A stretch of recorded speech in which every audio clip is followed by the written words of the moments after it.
Back here on the rally, and it's time to decide if we should pump the brakes. Longtime Conor McGregor training partner Gunnar Nelson said on a radio show that he could see Conor McGregor riding off into the sunset if he beat Floyd Mayweather in a super fight.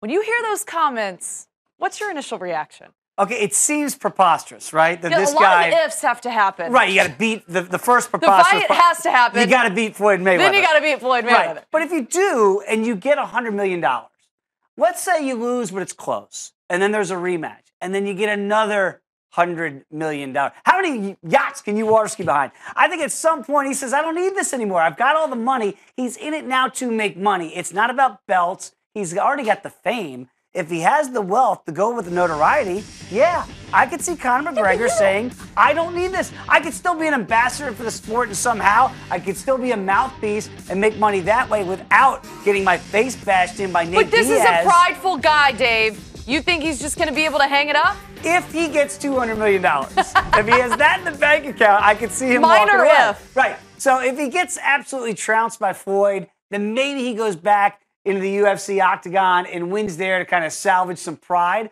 But if he beats Floyd or has a close enough fight to have a rematch, I don't know that he ever goes back because I don't know what the reason would be. He can't. The payday would be so small in comparison to what he's going to get. So let's say you go back to the UFC and you make, what, $5 million? Look, I'd love $5 million. You'd love $5 million. Sure. But if you just made $100 million, maybe twice over, what's really the incentive to go back to fighting those monsters in the octagon again? So I think there is some truth to it, that a lot of ifs, but if those ifs come to fruition, maybe, just maybe, the notorious one walks away. A very rich man, if he walks away. You think one of those ifs is actually going to happen? You think the fight will happen? The fight absolutely will happen. And Laura, as I've said right here in this medium, it'll be the biggest sporting spectacle of our lifetime.